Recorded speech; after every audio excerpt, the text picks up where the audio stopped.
Feeling your baby move for the very first time, it's got to be one of the most magical and, let's be real, one of the most confusing parts of pregnancy.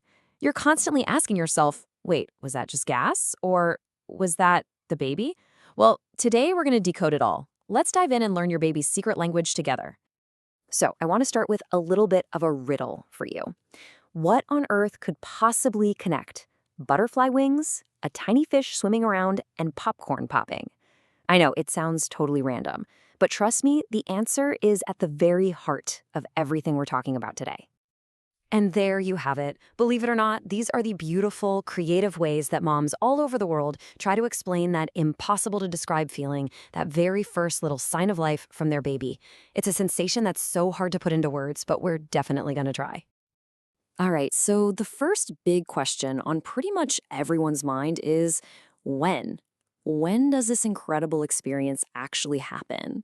Well, the truth is, the answer really depends, especially on whether this is your first time on this journey. It's actually fascinating how much of a difference experience can make. See, if this is your first pregnancy, your body and your brain are learning a brand new sensation. It can take a little while to realize, oh, that's what that is. But for moms who've been through it before, their body instantly recognizes that familiar little flutter, sometimes weeks earlier. Okay, so we've covered the when. Now let's get into the what. What does it actually feel like? Trying to describe that first little movement is tricky, but those comparisons we started with, they're a pretty fantastic place to start. This one is probably the most classic description you'll ever hear.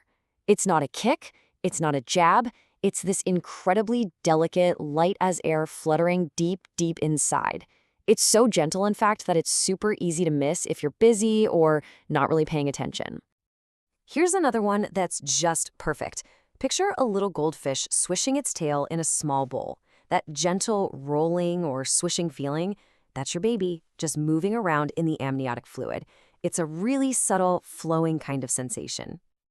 Now, as your baby gets just a little bit bigger, the feelings can get a bit more distinct.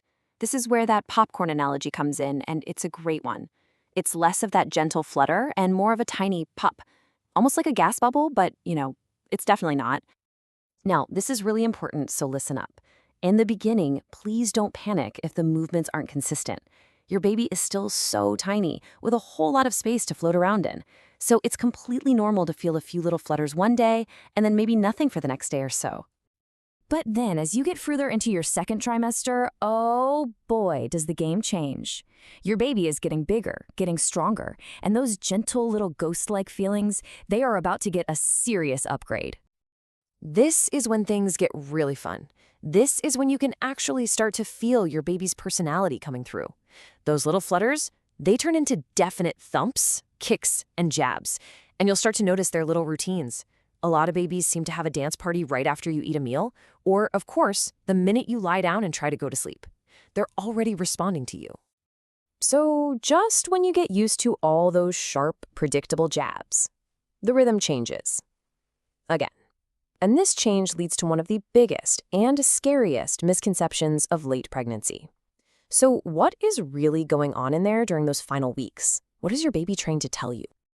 Okay, let's talk about the third trimester. This is where a lot of parents start to worry, but understanding what's happening can bring so much peace of mind. The key word here isn't less, it's shift.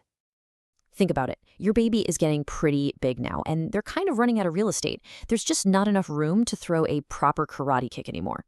So instead of those sharp punches, you're going to start feeling big, slow, rolling movements. You might even see a little foot or an elbow pressing against your belly. They're not kicking less, they're just moving differently.